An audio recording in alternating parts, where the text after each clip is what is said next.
Welcome to Legit TV. I'm Africa Harrigan for the Legit Exit. Joining me is Senator at Large Almando Liburd, and today he will be sharing his experiences as a senator, his legacy, and what is the next chapter in his life. How are you today? I'm fine, and thank you for having me here. What inspired you to become a senator? Well, let's see. I was teaching at Udorakan High School, and I thought it was important to bring my students to the legislature of the Virgin Islands so that they understand what life is all about. Because it's nice to teach them about my subject matter at the time was language, but they also need to know what's happening in the community. So I brought them here at this same building. And they looked at the senators, and when we got back home, to the school, they said to me, but Mr. Liburd, you could do this, I said, no, it's fine, I ain't doing that, And next thing you know, about 2 years later, I'm running for office. So they really were the ones that inspired me. Of course, there were persons outside that also told me about it, but the last thing was when they said to me, and I said, you know what? Young children don't make mistakes like that. They usually see things and they tell the truth as it is. And the rest is history. So you've served at the legislature of the Virgin Islands for over 16 years. Yes. A total of 8 terms as a senator and also 2 years. 2 years as a senator, okay. What? Yeah, I served 2 years. I worked with then Senator Gilbert Sproul. Oh, okay, so as a staffer. As a staffer, yeah. I see. So I know how it is I know both sides of the coin, You've also served as in the capacity of the Senate President. Yes, and 2 occasions. The Very 21st. rewarding experience. I was fortunate to garner the support of my colleagues to serve in that position. Because remember, the presidency is based on votes among the members who were elected. So you're the first among equal. And I had the opportunity to do it on 2 different occasions, different set of people. Very challenging at times. I saw with some of the toughest guys serving this body. Controversial at times, but the truth of the matter is that they always knew that I would be fair to them. It doesn't matter whether you was minority, non-minority, majority. It doesn't matter who you were. As long as you're a member, I treated you fairly. Take me back to the first day that you were a senator. What was that like for you? Well, first day was an experience that sometimes, you never believe that, it's like, wow, I'm here, and people supporting me. It's an awesome feeling to know that the public go out and vote for you. But it's even more challenging when you get a chance to, all the things you talk about in the campaign, to make them become a reality, And one of the things that I did first was, I always remember you have to catch a boat, go to the dock in Coos Bay, whether it's raining or the sun is hot, you got to wait there on the dock. I said, no, man, something wrong with that picture. So one of my first things was to try to get the dock fixed so that there'd be a waiting room so that you don't have to sit in the sun or in the rain and that people could wait in a nice, what they do all over the world. And that's when Larry Dunbar's dock came in. And it's there up to today, And the other thing was I always had a notion that my island, small, St. John, needed some special attention. And so I always thought that the at-large seat has a good position to pivot support. So if you played right, you could be in a powerful position. Depends on the district senators, how they feel. So a lot of times it came down to that. It's not gonna happen every day, but there are times when you are able to use that seat from a position of power, strength, and get, so a lot of things I got for the island in those days was because of the support that I garnered from the members, and they knew how I, operate, So I would never bring something that would put them in a bad position or in a bad light. So, they knew that they could trust me with, if I brought an issue, even though they may not know all of the intricacies of it, they would trust my judgment. And so that's how I did it right up to now. What were some of the challenges of being a senator?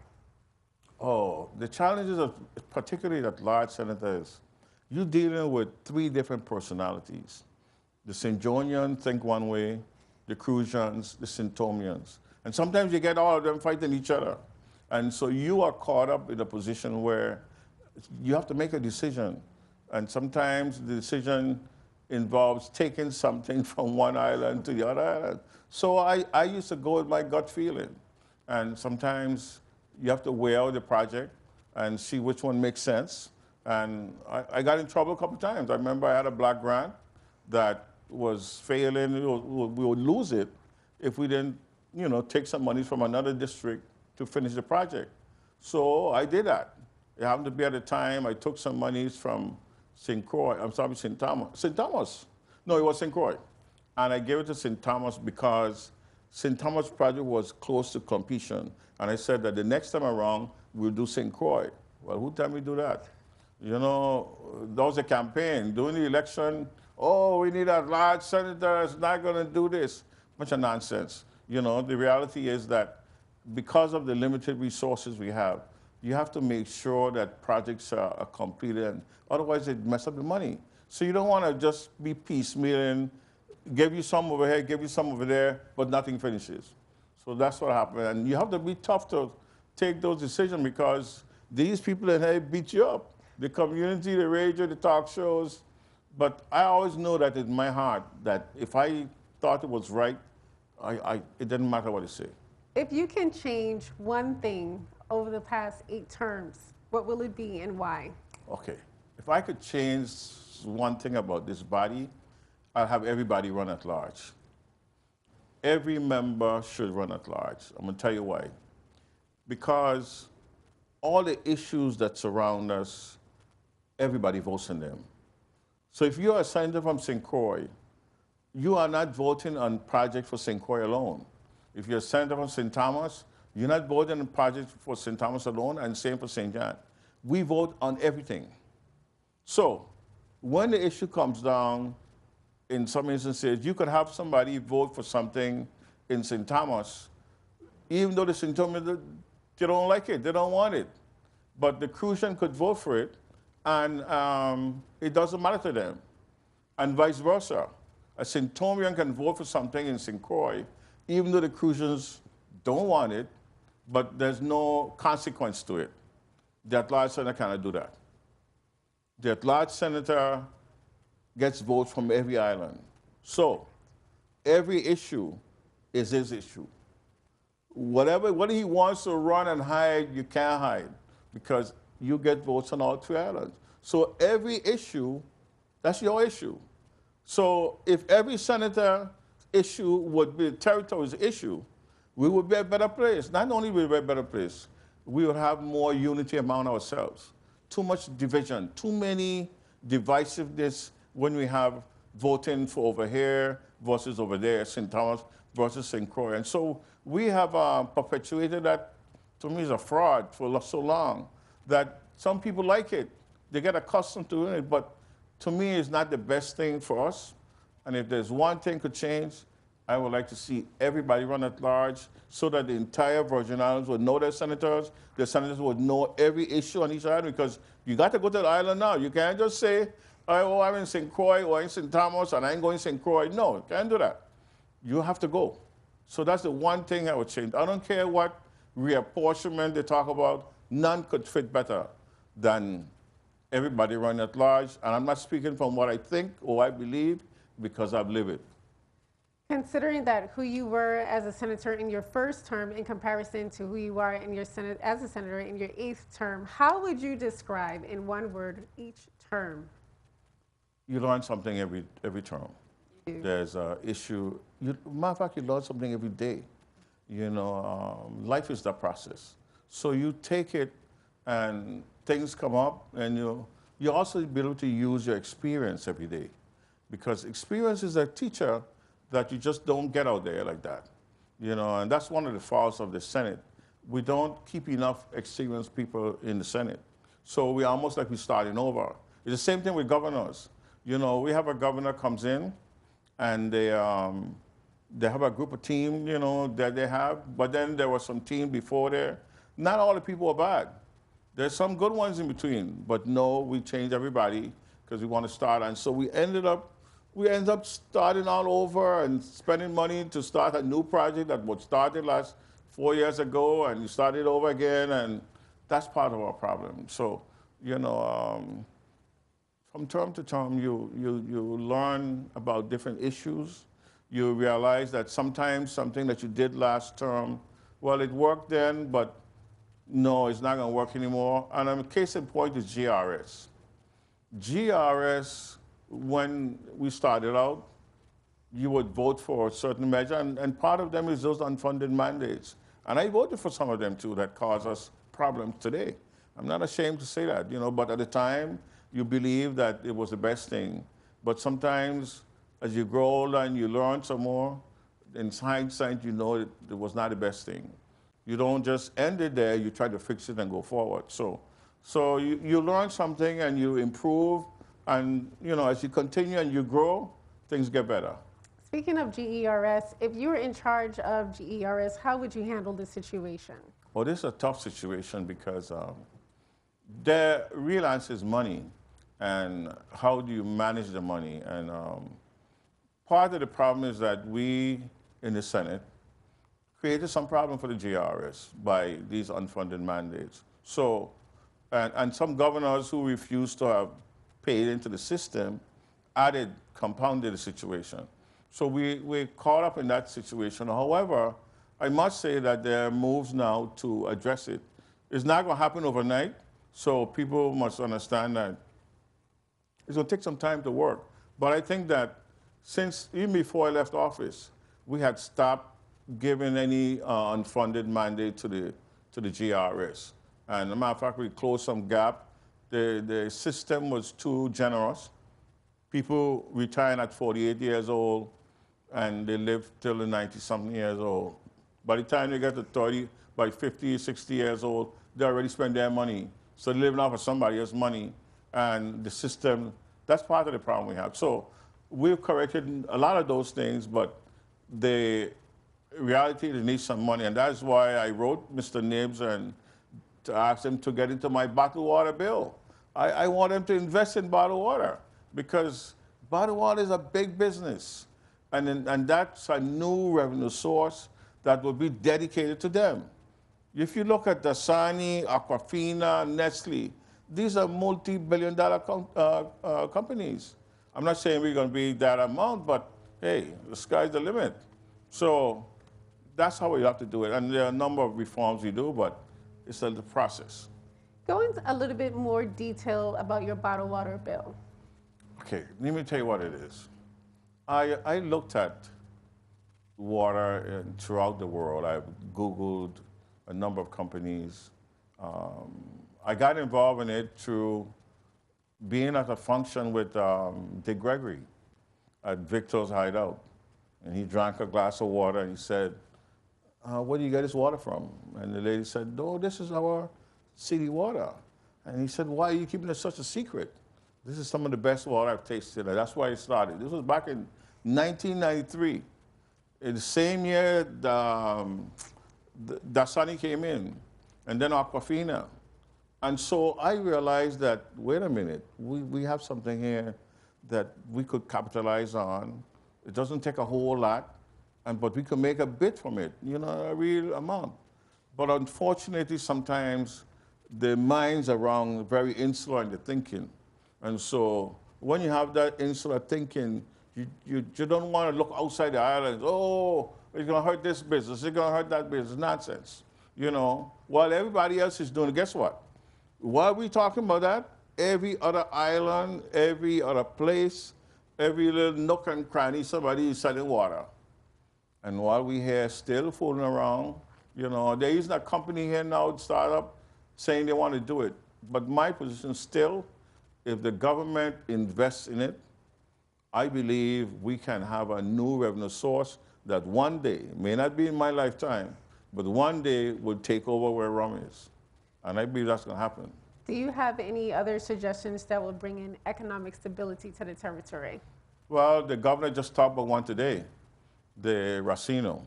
I mean, of course, you know, I had a bill here and everybody's running from it because we don't want to do the right thing. You know, that's a problem we have in the territory. The Inspector General said to me several years ago, an audit I requested, that there was in 95, that, and then it went in 2002, that we should change the way we buy cars. At that time, we had a car, every brand name car. So he said, no, you need to standardize the fleet, and then you need to develop a maintenance program. We did that. Of course, the community was up in arms, even my colleagues, you know, some of them, you know, would bitch about it, you know. But I knew I was doing the right thing. I knew that the auditor's report was right. And so I did it. And the problem is that sometimes to lead in this place, you got to do the right thing no matter what. And that's what I did. And sometimes if we don't have enough people to do that, the place gets in a rut. And that's how it should proceed. What would you say is your most memorable moment Oh, I have a whole lot at of the them. legislature of the Virgin Islands? Oh man, I have so many of them. First of all, when I got elected, of course. But the next time was when I became president in 1995. My father was alive. My father came here, and my father and I were like brothers, you know, and he sat in the audience. And I know it was one of his proud moments, and I felt good about it, you know. Because here it is, I come from Coral Bay. Nowhere in the world people would believe this little fellow running down the street there, barefooted, you know, would turn around to be a president of the Senate. Because we never had a president from St. John before. And so that was one of the proud moments, you know. My father lived to see me, and well, he died not too long after that. But it was just one of those moments, you know. And of course, to do it again back in 2002 was another moment, you know. And but in between, there's some accomplishments. Like one of the bills that I got passed, I've been trying for a long time, was the Education Initiative Fund and the Valansal. Tell me more about that bill. Yeah, the Education Fund is a fund that's part of our budget now, that every principal of all our high schools receive a lump sum amount of money based on the student population. That money is used to run, and this is how it was derived. Because I was teaching at Eudora Kent High School when, if we run out of water, school would close. You know, if they run out of gas, the kitchen, school would close. You know, and so I said, something's wrong with that picture. You know, so they had to go through a requisition process that was very lengthy at the time to try to get some monies, even if it was just $100, to take care of that. So developed that, and it's been around for a while. They take care of it. A lot of emergencies are taken care of like that. And I think that you ask the principal, they'll tell you. You know, they make sure every year they look for their amount of money. I mean, it goes as high as 50 plus, depending on your school, you know. Then the other one was, what I was telling you about, it was the Initiative Fund and the Valansal. The Valansal came about, again, as a teacher at the school. I happen to have known and seen where a Val would only have 1 point better than the Sal. You know, so you are ahead of Val because you're just 1 point better. But the Sal gets nothing. No awards, no scholarship. Something's wrong with that picture. So I said, you know, when I got into office, I said, no, we can change that a little bit. So I made it possible so that all of our Val and Sals get a full-paid scholarship to the University of Virgin Islands. At least you could begin your education.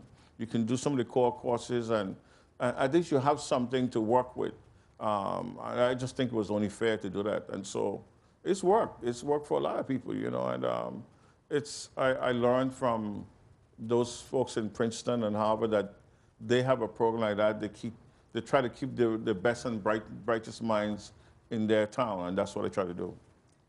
In addition to that impactful legislation, you have a list Oh, yeah, of that is, impactful we won't be able legislation. to talk about all of them here today, you No, but know. let's talk about the School Calendar Revision Act. Okay, that happened. I was in the Senate at the time. I had just come out of teaching. And the union at the time always had a dispute with the Department of Education. They want to tell you how many hours you should have for classes. The union have their position. And then one day, the argument went so far as to they wanted to have 176 days. I said, no, man, you got to be kidding. You know, I said, no, no, that can't happen. So I decided to put it into law. And I put into law that you should have no less than 180 days. So it became, of course, the union beat up on me. My good friend Glenn Smith, you know, had me taken to task. But I later realized that he used the same law that I created when the department wanted to give him 180, 85, 86, 87 days. He said, oh, no, no, no, the law said 180, you know. But I did that because most places were doing up to 200, you know, we just have 180. I thought it was unfair. What about the Act 6084 establishing the Virgin Islands School Libraries Fund? That was a fund that we thought at the time was necessary because they didn't have any monies to provide for books and materials in the library. So we tried to create a fund so that different endowments could you know, deposit money in that fund to help our youngsters. You know, of course, today now technologies, we move on, you know. And you've also was a part of Act 6085 to provide for a single unified board of education. Oh, that was another issue. The Board of Education, they had 3 boards that continued to fight, just like how the Board of Election is. They had a squabble every day. This board said that, and I said, no, no, no, we wasting government money and time. So I moved to create one board. You don't need to have 3 boards. So this one board is going to say that.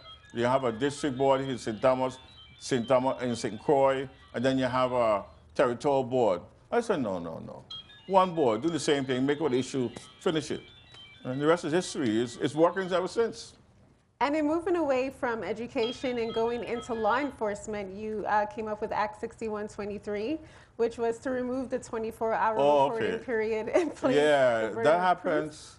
That happens. There was a time when in our books we had a law that says that if you find a gun somewhere or you run across it, you have 24 hours to turn it into the police, which I thought was crazy. But what happened that made me move on that was that there was 2 court cases, one by Judge Ron Hodge and the other one by Judge Andrews in St. Croix. They ruled different. Each of them, one rule is okay, the other one rule it wasn't. I didn't think it was okay, so I brought a measure to say, look, if you see a gun out there, you call the police.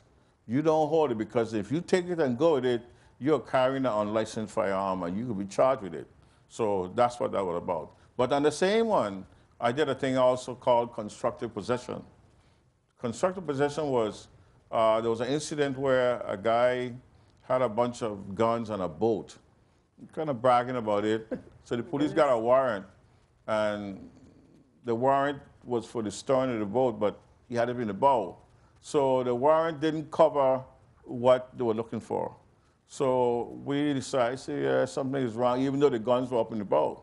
So we decided to create what you call I'd look at some other federal laws and I see where it's a thing called constructive possession, so that if you are in reach, if you can reach those firearms, that means that you technically can use them. And so you'll be charged just as if you had it on you. And that's what I came about. You came up with Act 6285 to commemorate the African slave Oh, revolt. okay, yes, that's in Fort Berg. As you know, in our history, you'll find about Bordeaux and other in St. Croix. But in 1733, in St. John, they had a revolt, and I believe it was a precursor to what happened there. But, you know, people would say different. In 1733, the island was taken over by the slaves there. And so it happened around that time, and I wanted to commemorate that day so that people would know that that happened around that time. And I got to thank the late Jean Emmanuel and now Dr. Sproul and Liba Olanini and Adiemi. Those people were the ones who were pioneers. Or even Mario Mohed, they were all part of that, keeping that history alive when it wasn't okay. You know, for a long time, our folks never really appreciated that type of history being, they looked down at these people who were keeping that alive, but they made a good point, and that's why I wanted to put it on the record so it shows. Act 6570 to provide an appropriation of $500,000 for a 99-year lease to the Virgin Islands farmers in Oh, action. that's in St. Croix, Bethlehem. There was a problem. Those guys wanted to farm, and they couldn't get anybody to really help them to secure the property, at least, and they were put out. But I thought it made sense. It was good farm property, so that's what I did. You know, you know what's the good part about being a senator? If you do something that helps somebody, you know, nothing for you, you know, but if you could do something that makes their life better, hey, I think that's the best part of it. And Act 6697 to standardize the Virgin Islands Building Code in conformity. Yes, that was, like I said before, it happened after Maryland in 1995. The code we found where many of the homes were destroyed in this district, St. Thomas St. John in particular. And when you look at the houses out there, you see that many of the houses that had on hip roof stood, which, you know, were able to stand up, versus the houses that had on gable-in roof and flat roofs. And so we changed the code using that concept there. We had a number of architects and builders come into this building to give their opinion on what they think the code should reflect. And so we had that, and then we had the code from a hurricane zone like Florida and Dade County. And we combined that information and created what we have today as a building code. And so today, that building code has been in existence from then. And we've had a number of storms since the time, and we have done well. The houses have been built stronger, they stand up longer, and like I said before, I believe that it's time for the insurance commissioner to look at the insurance now, because all people shouldn't have to pay high insurance anymore because our houses are built much stronger than we did in the past. What about Act number 6494, the transfer of real property to the Department of Housing, Parks, and Recreation for the use by the St. Thomas St. John Racing Commission? Oh, that was we were in search of a place to provide drag racing in St. Thomas.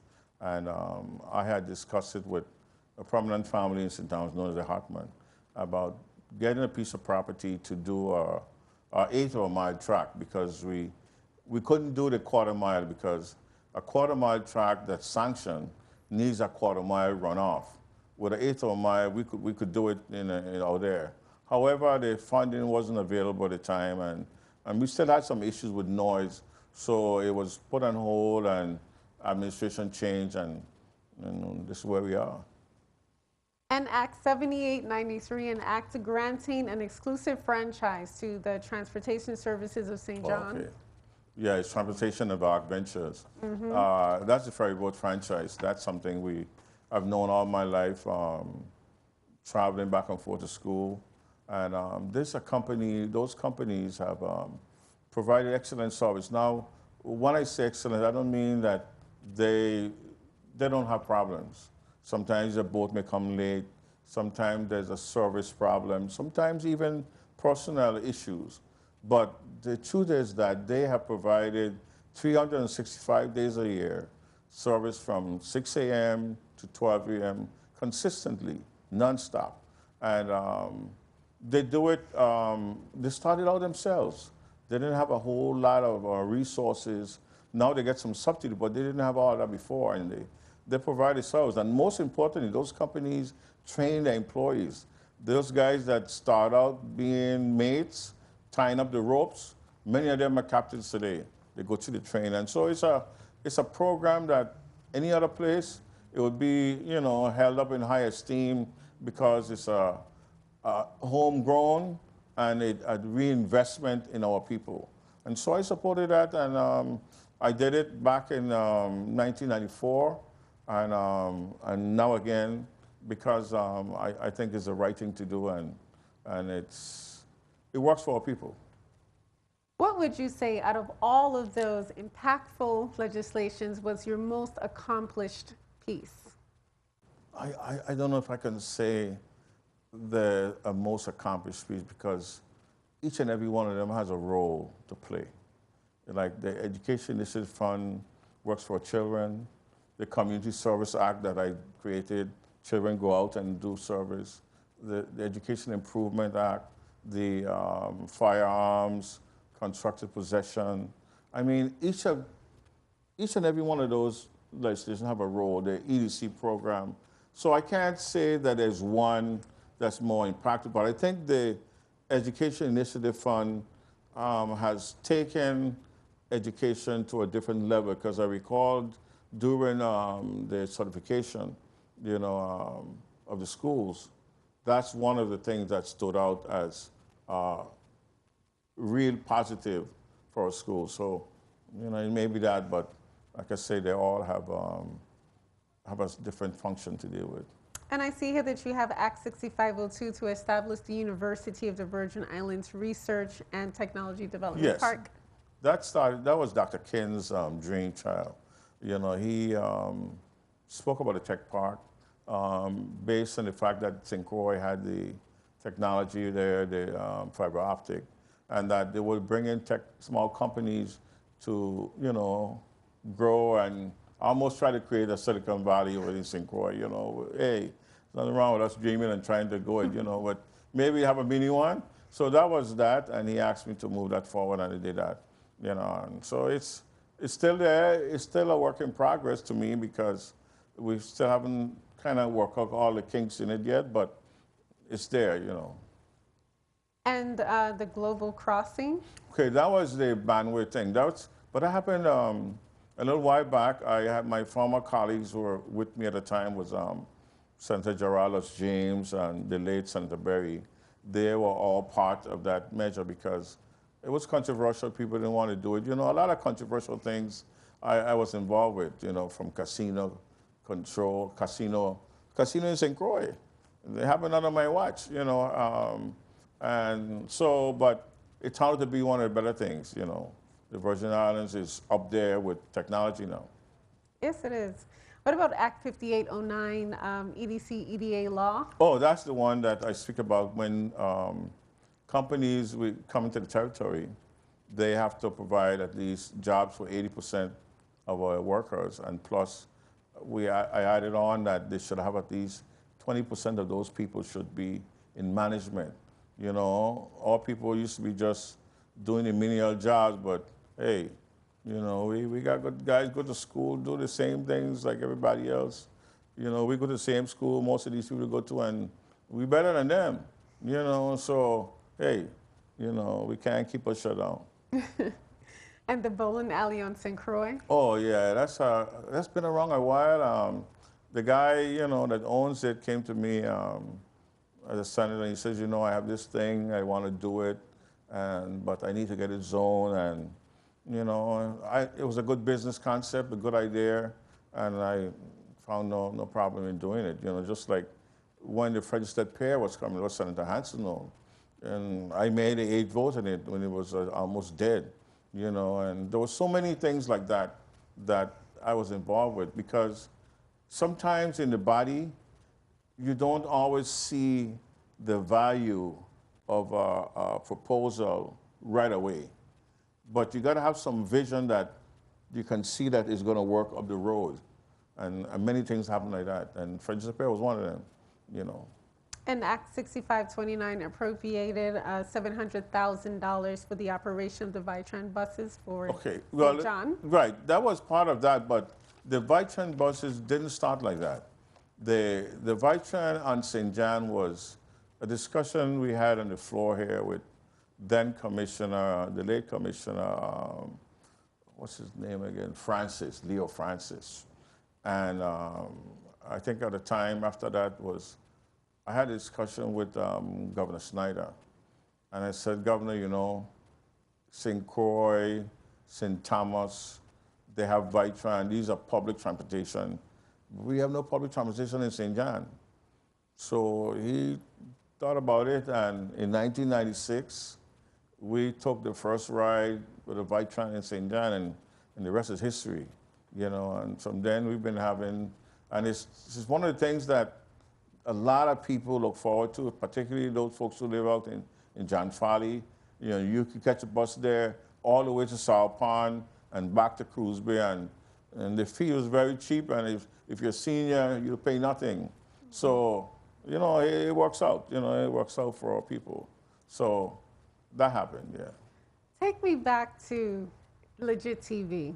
Oh. I know that you were one of the senators who initiated the legislative channel, so tell me about that. Well, in 1995, I was president at the time. The same Randy Knight that just said he resigned from Government House. He was in charge of cable. And we, you know, I noticed I was looking at TV one night and I seen the Senate there. I said, well, wait a minute. How come we don't have no Senate down here on TV? So at the time I had Rudy Krieger. He was my researcher. I said, Rudy, we need to check out this thing here, research it, see what the story in this. So we researched it, come find out the Cable Act, you know, says that they should provide some service, you know, free of charge. So I said, oh yeah? So I called up Randy and we talked about it. First she was kind of, you know, I say, hey, listen, this is a federal law. So after that, he said, okay. So I brought it to my colleagues, you know, as president. And I said, you crazy? You think that people want to see what we're doing down here? No, sir. So after a while, I pondered it for a while. I said, listen, it's nonsense. I'm not studying that. I was the president at the time, and I said, you know, I called Randy. I said, look, come next week. You come down here, we're going to set up. And at that time, we did gavel to gavel for sessions. So he brought it in, and my colleagues said, well, what are you doing? I said, well, look, I think the people deserve a right to know. Listen, lo and behold, the same critics who are against it, man, when the TV is off, everybody wants session to stop. You know, they can't see us. So it was so hot in those days that people used to refuse to look at the soap opera. The Senate in session, oh God, everybody turning on. You could bet 5 o'clock people rushing home to catch us in session. Look, we used to be the topic in those days. You know, you go back, ask your parents then. So, but it turned out to be one of the best things that ever happened because our public is much more informed. A lot of propaganda is kind of diffused because you could watch it and see it and they play it over and over. It happens live now and you all now have improved on it and become legit. So it's one of the best things that ever happened to this place, you know, and I must say that sometimes, you know, it just takes a little moving on forward and not being afraid. But the one thing that I'm proud of is this. When I was president, I always gave young people a chance to work. And most of my cabinet were young people. I mean, when I say young, they were like in the 20s and 30s. My chief of staff was 20-something, you know, the youngest ever. People tell me, why are the chief of staff so young? I said, well, they work up the ranks, and so, you know, at some point, they got to get a chance, you know. But I equated with myself. People gave me a chance. And I believe that when you empower or you get opportunity like that, you should reciprocate. And so a lot of young folks here, you ask them, you know, I'm not saying something that but you could ask them. They got opportunity because I'm not afraid of them because many of them are smart, you know. They're much smarter than I am in many instances. But being smarter than I am, that doesn't bother me. Because if the person is smart and they can make the institution better, then it's better for all of us. And that's how I operate, you know. Is your vision for the Virgin Islands the same then when you first started as it is now? My vision for the Virgin Islands. Virgin Islands, we need some love. We need some people who love us, who have an agape of love for us.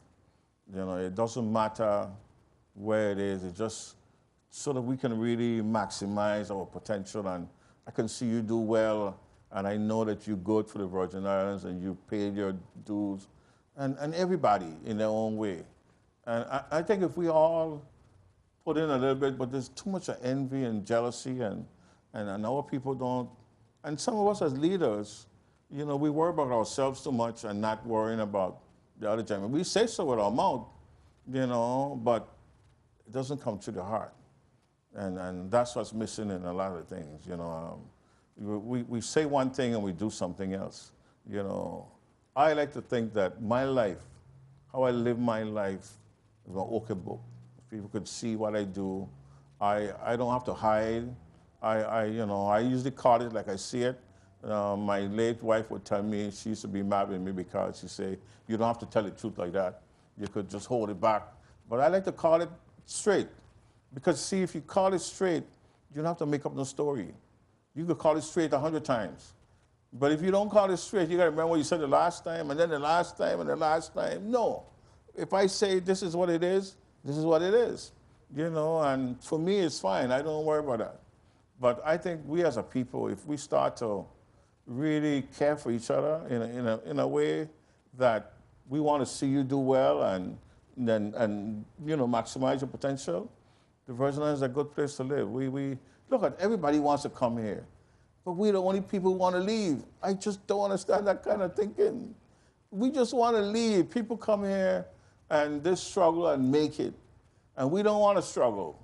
We just want things to get rough. Hey, I go into the States, and you know what happened? Son, I live in some basement in the States. How do you find them? I mean, look. Anyhow, you know how I call it. But I would love to see us as a people change our behavior and our ways and how we deal with each other. You know, and I think if we do that, you're going to see a different Virgin Islands like you've never seen. That's what I want to do. What is your legacy? What do you want people to remember you by? That I was real, that I was one of those persons that nobody can buy me. They can't tell me what to say or what to do. You know, I'm going to do what I feel is right. I mean, I may be wrong sometimes, and, you know, because we all could be wrong, but know that I will never do anything with malice in my heart for all people. Know that I'm trying to do it with the best intentions in mind. Because at the end of the day, I go and live with these same people every day. I go outside, I go anywhere. I'm a casual guy, and this is just a job. And when this job is over, you go back in the community to live with people. And so some of our people can go back because their job gets to the head, and they want to treat people like the little somebody you stomp on, you know. I don't believe in that. That's not how I live, you know. I like to think I'm just a regular guy. What is the next chapter for you? The next chapter for me is I want to do a business. I always wanted to do that because I think one of our problems in the VI is that we're not good service people. We don't provide good service. Sometimes we think service is servitude. And I have gone all over the world, and service is an important thing, you know, the way you treat people. It determines how a place grows, and it's your attitude, you know, in life. You know, I don't mean you should let people run over you, because I don't let it happen. But I don't have to be rude to you to get what I want. You know, I can, you know, many ways you could do it. I'll give you an example. When I was a teacher, right, people don't believe me. When I was younger, I used to be a tough guy in the classroom. I would grab up the student and shake him up and like that, but after a while, the students got bigger. So you can't really grab them up like that no more. So you have to learn other ways to deal with them. So you learn ways to address people. And it's not force alone. You got to be able to have the ability to deal with any issue. And I like to see people work like that, and not hurt somebody, but help them. That's what I would like to see. Do you have any final words that you would like to share? What I would say, politics sometimes, one of the things about politics I don't like is that we are labeled as thieves, crooks, corrupt. I hate that. I remember when my wife was alive, a guy was speaking, and he said that all of these getting money under the table. Bunch of stories, bunch of lies, but, we have a philosophy here that people like to say things like that, and some people believe it's gospel. I would like to want to see our people, particularly in public office, take their office to a level where people are proud of them and don't have to say those kind of things.